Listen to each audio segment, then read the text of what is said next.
గత 3-4 రోజులుగా వర్షాలతో ప్రజలు అతలాకుతలమవుతున్నారని ఈటల రాజేందర్ ఆవేదన వ్యక్తం చేశారు. లక్షలాది ఎకరాల నీళ్లలో కొట్టుకుపోయాయి. వేలాది ఎకరాల పంట పొలాలు కోతకు గురి అయ్యి ఇబ్బంది పడుతున్నారు. బీజేపీ కార్యకర్తలు అండగా ఉండాలని కోరారు.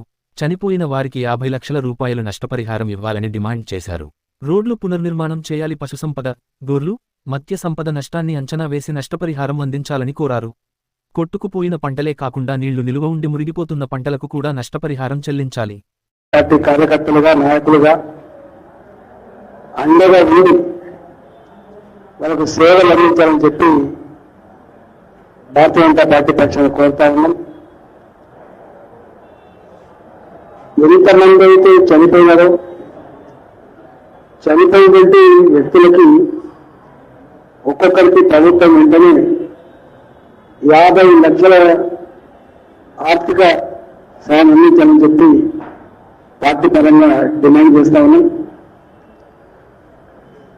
ఎన్ని రోడ్లు, ఎన్ని కుంటలు, ఎన్ని చెరువులు కోతకు గురయ్యో వాటన్నిటి కూడా తక్షణమే రెస్టోర్ చేయాలని చెప్పి ప్రభుత్వాన్ని కోరుతా ఉన్నాం. మూడవది, గొర్రెలు, పోల్ట్రీ ఫార్మ్స్, అదే పశువులకి అపార నష్టం జరిగింది కాబట్టి అవన్నీ కూడా అసెట్ చేసి వాళ్ళందరికీ ఆర్థిక సహకారం అందించాలని చెప్పి ప్రభుత్వాన్ని కోరుతాను. ఇవాళ పంటలు కొట్టుకపోవడమే కాకుండా పంట పొలాల్లో 3 రోజులుగా 4 రోజులుగా నీళ్ళు నిలువ ఉంటే పంట పచ్చగా కనబడుతుంది పత్తి చేను కానీ కింద వేలు కుళ్ళిపోయేటువంటి ఆస్కారం ఉంది కాబట్టి వారం 10 రోజులు ఆ చేనులను కూడా చేతికొచ్చే ఆస్కారం లేదు కాబట్టి కొట్టుకపోయిన పంటలు మాత్రమే అసెస్మెంట్ కాకుండా నీళ్లు నిల్వ ఉంది, నీళ్లు కుళ్ళిపోయి రేపు అక్కడి పంటల విషయంలో కూడా ప్రభుత్వం అసెస్మెంట్ చేసి వాళ్ళకి నష్టపరిహారం చెల్లించాలని చెప్పి నేను కోరుతాను. ఇవాళ అన్నిటికంటే ఎక్కువ నష్టపోయింది నక్క పంట. ఎందుకంటే ఖమ్మం, నాబాద్, వరంగల్ ఈ ప్రాంతాలన్నీ కూడా ఎక్కువ నక్క పంట కాబట్టి చేతి కాడికి వచ్చిన పంట, ఏదో 2 నెలల పంటలో నెలపైన పంట కాకుండా చేతి కాడికి వచ్చి నేటి కాడికి వచ్చిన పంట కొట్టుకుపోయింది కాబట్టి తక్షణమే వాటికి అసెస్మెంట్ చేసి రైతాంగానికి సాయం అందించాలని చెప్పి కోరుతాను. ఇవాళ కొన్ని వేల ఎకరాల భూములు కొట్టుకుపోయి కోతకు గురని ఆ భూములు మళ్ళీ వ్యవసాయ యోగ్యానికి రావాలంటే కొన్ని జాగాల్లో అయితే తాడి చెట్టు లోతు గొయ్యిలు పడేటువంటి ఆస్కారం ఉంటుంది కాబట్టి వాళ్ళ షేపే మారిపోయింది కాబట్టి ఆ పంట పొలాలను ఎస్టేట్ చేసుకోవడం కోసం ప్రభుత్వం అసెట్ చేసి డిపార్ట్మెంట్ రంగంలో దించి మళ్ళీ వాళ్ళ పంట పొలాలు యథాస్థితికి రావడానికి సహాయత అందించాలని చెప్పి కోరుతాను. ఇవాళ ఇల్లు కూలిపోయిన వాళ్ళు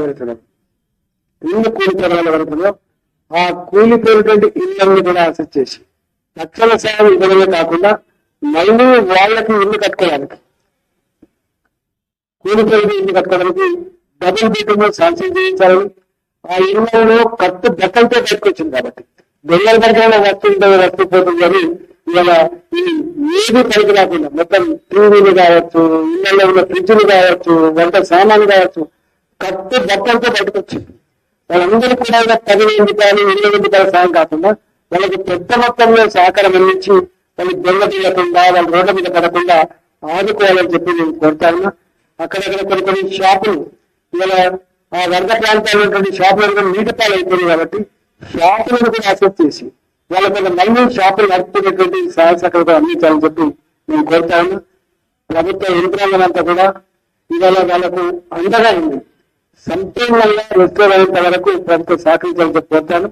భారతీయ జనతా పార్టీ మరొకసారి ఆ కుటుంబాలు చనిపోయినటువంటి కుటుంబాలకు ప్రధాన సానుభూతి తెలపడమే కాకుండా వారి ఆత్మకు శాంతి చెప్పడం చెప్పి కోరడమే కాకుండా ఆస్తులు నష్టపోతే దానికి సానుభూతి చెప్పడమే కాకుండా మా కార్యకర్తలుగా, మా నాయకులుగా మీకు తోడుగా ఉంటాం, అండగా ఉంటాం.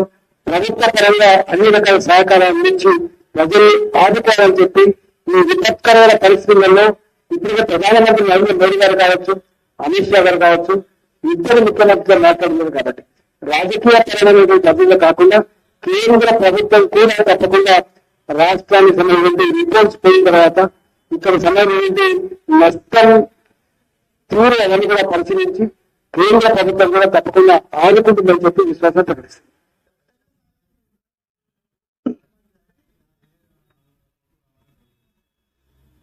దీని నుంచి సమగ్రమైన రిపోర్ట్ పోయిన తర్వాత వాళ్ళు కూడా అసెస్ చేస్తారు, కేంద్ర జిల్లాలకు వస్తాయి, అసెస్ చేస్తారు. తప్పకుండా ఇట్లాంటి సందర్భం వచ్చినప్పుడు మరీ ముఖ్యంగా మోడీ గారు రాజకీయాలతో సంబంధం లేకుండా నష్టమే కాబట్టి, ఏ ప్రాంతమైన ప్రాంతమే కాబట్టి మా ప్రభుత్వం ఉండాలి అనేది సంకుచిత పదం కాకుండా బ్రాడ్గా 2 రాష్ట్రాలు కూడా తప్పకుండా సహకారం అందిస్తారని విశ్వాసం ఉంది. భావన news channel please like, share, subscribe.